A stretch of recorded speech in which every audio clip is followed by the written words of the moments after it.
झूठे इतिहास के पन्नों को मैं फिर ललकारने आया हूँ। नीच धर्मियों को श्रेष्ठ बताने वालों को मैं फिर धुतकारने आया हूँ मैं सच्ची वीरता की गाथा तुम्हें सुनाने को। मैं आया हूँ वीर अभिमन्यु का अंतिम युद्ध बताने को। लाख प्रयत्न करने पर भी कुरुओं से युधिष्ठिर बंदी ना बन पाए थे।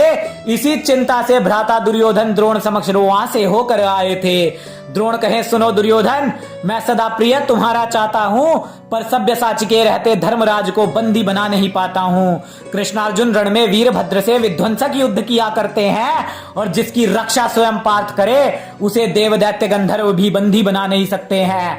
पार्थ वीरवंत वो तेजवंत वो ग्रीष्म कभी कभी वो वसंत, वीरों का वीर वो संतों का संत, समरांगण में दिखता वो अनंत। तुम कहो दुर्योधन धर्मराज पर कैसे करें हम प्राणघात, जब स्वयं गांडीवधारी खड़ा है उनके साथ। रणभूमि में दिखता वो जैसे भोलेनाथ, हम डाल डाल वो पात पात। अब मुझे दिखती नहीं कोई युक्ति, लाऊं कहां से वो शक्ति, बस किसी तरह पार्थ को युद्ध भूमि से दूर जो तुम ले जाओगे। पांडव सेना से किसी श्रेष्ठ योद्धा की मृत्यु आज तुम देख पाओगे। पार्थ के दूर जाने पर फिर रणभूमि में चक्रव्यूह सजाते हैं। चक्रव्यूह ऐसा एक व्यूह है जिसे देव दैत्य गंधर्व भी भेद नहीं अब पाते हैं। योजनाबद्ध तरीके से सामशप्तकों ने जिष्णु को दक्षिण दिशा में रण हेतु ललकारा था। यहीं से शुरुआत हुई थी उस क्षण की जब अनंत गगन में गूंजने वाला वीर अभिमन्यु का जयकारा था। फिर जिष्णु की अनुपस्थिति में चक्रव्यूह ने पांडव सेना को संतप्त किया। मैं भेदूंगा इस व्यूह को, वीर अभिमन्यु ने वचन सुनाकर धर्मराज को था आश्वस्त किया। अरे चक्रव्यूह के विध्वंस को चला अभिमन्यु जैसे कोई तूफान था। वृत्रासुर के वध को मानो स्वयं वज्र वेगवान था। जो भी सामने आया ध्वस्त हुआ। अभिमन्यु पावक सूझ रहा था जी, सभी को खदेड़ कर आगे बढ़ा मानो भेड़ियों से सिंह का शावक जूझ रहा था जी। अरे हाथ रौद्र धनुष विराजमान था, योद्धा अद्भुत और महान था। चक्रव्यूह में था लड़ रहा पार्थ पुत्र, वसुंधरा की शान था। अभिमन्यु का शौर्य देख फीका, गुरु श्रेष्ठ द्रोण के चेहरे का रंग हुआ। सभी योद्धा अचंभित देख रहे अभिमन्यु के हाथों द्रोण का चक्रव्यूह जब भंग हुआ। शूल पाणि सा शिव शंभु लगे, सौभद्र शेष नाग का दंश था मानो। शूल बन व्यू ध्वस्त करे अभिमन्यु, कुरुसेना का विध्वंस था मानो। पार्थ पुत्र समक्ष भैंसे कांप रहे, जो खुद को समझते शेर थे। अभिमन्यु ने जहां भी पांव धरा, शत्रुओं के मस्तक के धरा पर ढेर थे। अब सेना में प्रचंड तबाही देख अभिमन्यु से क्रोधित उसके तात थे। सम्रांगण में अब अभिमन्यु से दुर्योधन को करने दो दो हाथ थे। दुर्योधन की दुर्दशा हुई, दृश्य वीरता का अद्भुत दिखा दिया। और योद्धा किसे कहते हैं अभिमन्यु ने उस दिन तात को अपने सिखा दिया। दुर्योधन को हुई क्षति भयंकर, द्रोण परिस्थिति भांप गए। बड़े बड़े योद्धा वीर सौभद्र को रण में देख सिर से पांव तक थे कांप गए। द्रोण कृपा अश्वत्थामा वृषसेन कर्ण कृतवर्मा सभी ने पार्थ पुत्र को घेर लिया। शल्य भूरी भूरी श्रवा संग मिलकर घायल सुभद्रा का शेर किया। अरे तेज देख अभिमन्यु का रण में कण कण में भैरव राग चला, और दुर्योधन को अभिमन्यु से छुड़वाकर हर कुरु सैनिक रण छोड़कर भाग चला। घुड़सवार थे डर कर भाग रहे, भैंसे कहीं हाथी कोई चिंगाड़ रहा। सीने पर बाण खाकर भी अभिमन्यु रणभूमि में वीरभद्र सा दहाड़ रहा। वीर अश्मक कुमार ने फिर रण में अभिमन्यु को ललकारा था।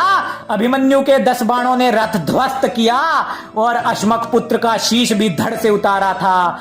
महाबली शल्य ले सेना अभिमन्यु से भिड़ने को फिर आया था। जब अभिमन्यु के पैने बाण चले शल्य को सबने रथ की बैठक में बेहोश पड़ा हुआ पाया था। सभी ने मिलकर आघात किया, अभिमन्यु को लहूलुहान किया, पर घाव तो वीरों का गहना है। देख शौर्य अभिमन्यु का तीनों लोकों ने था जान लिया। कर्ण द्रोण कृपा अश्वत्थामा सभी वीरों ने मिलकर युद्ध प्रचंड किया। द्रोण की सेना संग सभी युद्ध से विमुख हो भागे। पार्थ पुत्र ने तोड़ सभी का घमंड दिया। अभिमन्यु के रुद्र तांडव से सहमा शल्यराज का भाई था। अभिमन्यु के तीरों से टुकड़े टुकड़े शरीर हुआ।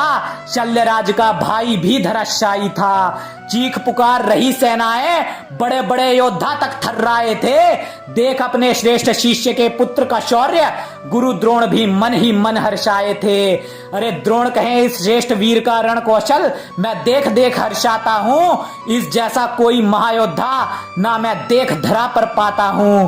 दुर्योधन कहे ये गुरु द्रोण उत्साह सदा शत्रु का बढ़ाते हैं। पार्थ के मोह के कारण ही ये वधना अभिमन्यु का कर पाते हैं। देख दुर्दशा कुरुसेना की दुशासन भी झल्लाया था। वध मैं करूंगा अभिमन्यु का, वो नीच दुर्बुद्धि चिल्लाया था। अरे दुर्योधन क्रुद्ध हुआ द्रोण पर, गुस्सा उसका फूट पड़ा और ज्येष्ठ की आज्ञा पाकर दुशासन अभिमन्यु पर था टूट पड़ा।